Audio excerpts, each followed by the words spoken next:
Good evening everybody, it's Charlie and welcome back to another video on the Chatting Leeds YouTube channel. Hope everyone's had a great Thursday so far. It's nearly the weekend guys, one more day and we're there. It's time for your final say on last night's astounding, brilliant 5-2 victory against Cardiff City in the third round replay in the FA Cup. It now means that we'll be in the fourth round against either Accrington Stanley or Boreham Wood away. A week on Saturday on the 28th. Yep. So just before we get into last night's game, please smash that like button. Please subscribe and share all of your thoughts and opinions in the comment section down below. And let's get into it then. 5-2. Leeds United scoring 5 goals in a game. God, I can't remember the last time that happened. But look, in all seriousness, you have to give credit where it's due. I thought we were amazing, literally, from minute one. That Willy Gnonto goal, and I will be coming on to him in a little bit more detail shortly, but that first goal from Gnonto was unbelievable, especially being there live and seeing it. It was right in front of me at the south stand end. Unbelievable finish from Gnonto. Some player that we've got on his hands there and only cost us $4.5 million. Absolute steal. Absolute steal. But overall, I thought everyone were really good last night. The intensity, the quality that we showed on the ball and off of it as well. I thought the defence with Max Verber starting with Llorente, I thought was decent. I think the centre-back partnership I would like to see is Verber and Koch. I get people's criticisms of Koch. I do agree. I think he hasn't been great this season, but I do think if he actually gets a consistent partner at the back, which I know he's been with Cooper now for quite a few weeks, months maybe, but I do think if he had a better, let's rephrase it, a better quality centre-back, which I think Max Verber is, then I think he would have a lot more joy. Now, Junior Firpo is an interesting one at the minute.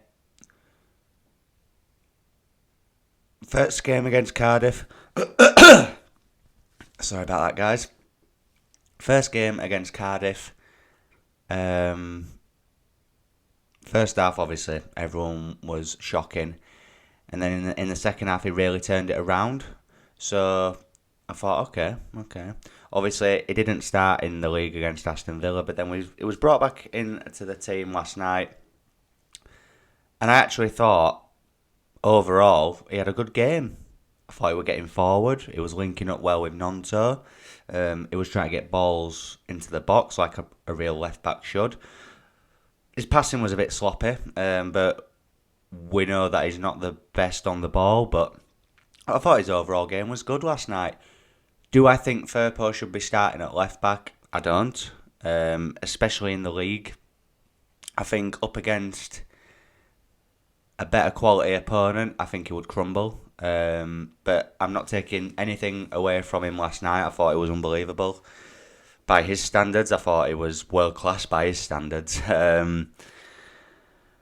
And yeah, I thought Rasmus was decent last night as well. Again, he was getting forward. He was whipping some good balls into the box. Rodrigo was class again.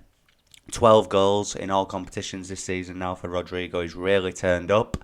And of course, Patrick Bamford coming on in the second half and bagging a brace.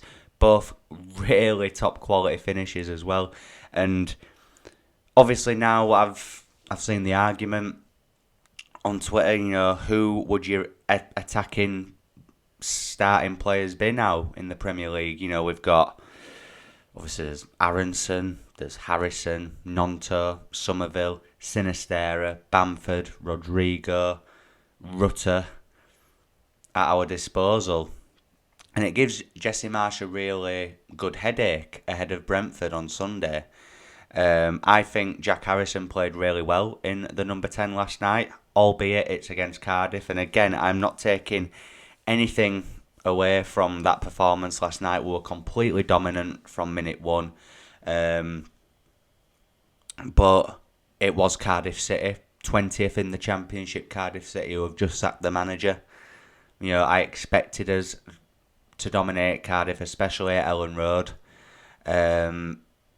Obviously, it was much better than the first game, and it was a much improved performance from Aston Villa. But again, a different quality opponent. Brentford on Sunday is going to be a very, very tough game. Pains me to say it, but I do like watching Brentford. I think they're a decent footballing team. I think Thomas Frank's got them playing really well at the minute. They're one of the most informed teams in the league, so it will be a tough ask. So it'll be interesting to see where Jesse Marsh's head is regarding the forward players. I would, after his performance last night, like I said, I know it's Cardiff, but I would play Jack Harrison instead of Brendan Aronson.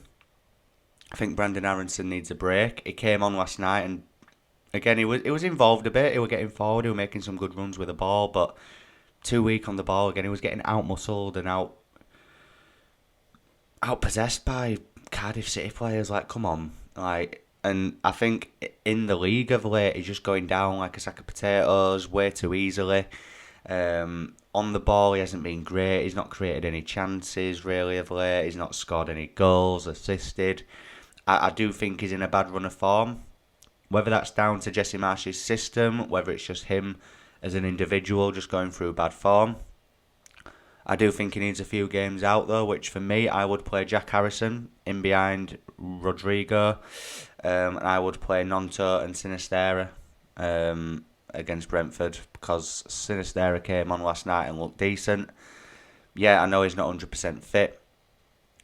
Ruta, I don't think won't start, just because I think Marsh said, because the German league was in a bit of a break, so he's not 100% match fit, but he'll be on the bench and he'll probably make an impact off the bench, which will be good to see him play in the flesh and see how Marsh actually wants to use him, whether it'll be as a 10, a striker, or out wide. I think he can do either of those, so it'll be interesting to see.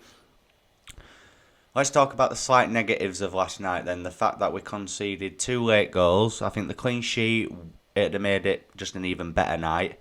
Now, Max Verber went off with an injury. Apparently it's not as serious as we first thought, and that we hope that he'll be available for Brentford. But did you notice how when Max Verber went off, we conceded 2 goals? And it was because Luke Ayling was put on at centre-back with Llorente. Luke Ayling is not a good defender. So if you're going to bring him on, take Rasmus off. I get it, it was a... What's the word? A reactionary sub, obviously, to Verber. I think if Verber had stayed fit, he'd have probably played the full game and Rasmus had come off for Ayling. But, you know, that first goal from that Cardiff scored, it was... I don't know if I should be judging Ayling for it, because obviously I do ultimately think it's his fault. All he has to do is just keep his legs shut, and it's an easy block and he just clears it. But obviously he keeps his legs wide open and the ball just bounces straight through him, and it's 5-1. And at that point you think, right, well, okay. And then obviously the handball, I haven't actually seen it back on like a video or anything. At the ground it wasn't easy to see. It did look like it would just, you know, he wasn't aware of it and it's just hit his hand. But obviously they have a late penalty and Callum Robinson scores, and it makes it 5-2. And it makes the score, obviously it was still a dominant performance from Leeds and we thoroughly deserved it, but it doesn't make it sound as dominant, even though it was, if that makes sense. You might catch my drift on that, you might not, but obviously I do think the defensive frailties are still there. You know, this narrow system, which obviously for a lot of last night I actually thought he played with width quite a lot, which was good to see. I thought Gnonto was hogging the touchline, Harrison was when he was out wide as well. So there are instances when he likes to play out wide. I just think if Marsh played to our strengths, he would get a lot more out of this team at the minute. I really do.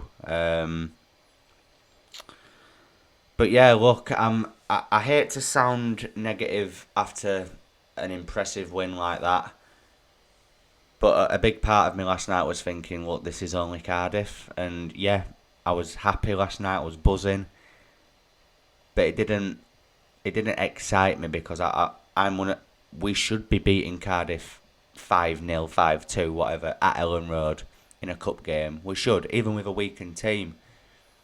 Marsh played a strong team last night because he knows that his job is on the line at the minute. And if we'd have played a weakened team and lost that game, I still think that I'd give him Wild Brentford, but his job would have been, he'd be walking on very thin ice. The board will have a look at last night and think, okay, we can be dominant. But I hope that in the back of their minds they're thinking like me of, it's Cardiff. I think it's all on Sunday for me. I think it's must win. Obviously, I will do a more in-depth preview of the Brentford game on Saturday evening for you. But I am still of the opinion, and again, it's just my opinion. Don't have to come at me if you don't agree. It's absolutely fine. It's subjective. You can have your own opinion, and which is why I always ask you to share your thoughts and opinions in the comment section, because I actually do read them. I might not answer them or anything, but I do read them, and I find it very interesting to see other people's opinions. But I'm of the opinion now that even if we play well, it's not even the performance. If we get beat on Sunday, that will be 2 wins in 18 games. That is relegation form, and for me, he will have to go then. And I would want him to go then. The Villa game annoyed me more because we actually battered them and we still couldn't win. So for me, that's a tactical issue for me. Yeah, maybe on that night it was lack of quality in terms of the individual performances from some of the players wasn't great. But still, Marsh is the one that gives the instructions. Marsh is the one that gears them up in the dressing room. He gives the half-time talk. A lot of it does fall at his door, unfortunately. And, you know, I was having a chat with some blokes at half time yesterday, and you know, I was saying, what are your thoughts if we lose on Sunday? Do you still think, you know, he should go? And they were all like, yeah, 100%. Like you say, 2 wins in 18. You know, that's not good form. It's really not. It's poor. Even if we beat Brentford on Sunday, I still think long term this will not be sustainable. Last time his job was really on the line was before the Liverpool game away. He saved his job that weekend, and he saved it even more by beating Bournemouth the following week, even though he was very close to not winning that. But then we've gone on this run of, what is it, about 5 or 6 games where we've not won a game since. And it's just not good enough. Because we'll beat Brentford on Sunday.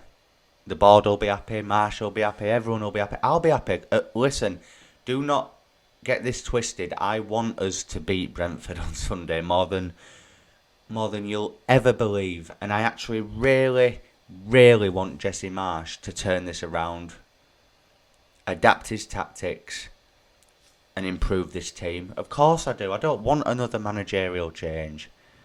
But on the flip side, if we win, it wouldn't surprise me if we then went on another 6-7 game run without winning. It's dribs and drabs of really good form for me. So look, I am buzzing with last night. I think it's a really good confidence builder and a momentum builder. And let's hope that we can take it into Sunday and beat Brentford. We should be beating Brentford at home. We really should. And I really hope we do, for Jesse Marsh's sake, because I do really fear for his job if we lose on Sunday. But just to finally summarise on last night, let's just talk about Willy Gnonto. What a boy, what a player. 19 years of age, so strong, so quick, technically gifted, good passer of the ball, really good finisher, energetic, lively. and his mum and dad drive him to training every morning. So if that's not a reason to love the guy, and every time he's on the ball, he's just smiling. You can see his teeth a mile away. He's just smiling all the time, and I love that. Really plays for the shirt, and like I said earlier, it gives Marsh a really good headache about who to play in those forward areas. I'd love to see Gnonto on one side and Sinistera on other. Harrison in behind Rodrigo. That is what I want to see on Sunday. Do I think he'll do that? Probably not. He'll probably still play Brendan Aronson. But that's a topic for another video, isn't it? I'm sure he'll be doing his Brentford press conference tomorrow, so I'll be back with a predicted 11 then. And then the match preview on Saturday. Just some very brief news regarding Joe Gelhardt as well. It does look like he's set to join his former club, Wigan Athletic, on loan until the end of the season. He said no to 10 other Championship clubs so that he could go to Wigan and help them in their relegation fight in the Championship. Fair play, I'm sure he'll bag a lot of goals down there. It'll be good experience. Game time isn't great for him at the minute, obviously, especially with Ruter coming in from Hoffenheim. So it makes sense for him and for Leeds. So yeah, good luck to Joffrey Gelhardt for whenever that's announced, and I wish him all the best for the rest of the season. That brings us to the end of this Final Say upload, guys. I really hope that you've enjoyed it. If you have, please smash a like on it. It really helps me out. Again, we're really close to hitting 2K, so if you're watching and you've not subscribed, then what are you doing? It's free. Hit that subscribe button. Again, really appreciating it, and it really does help me out. And share all of your thoughts and opinions in the comment section down below, and I'll see you tomorrow night, guys. Cheers.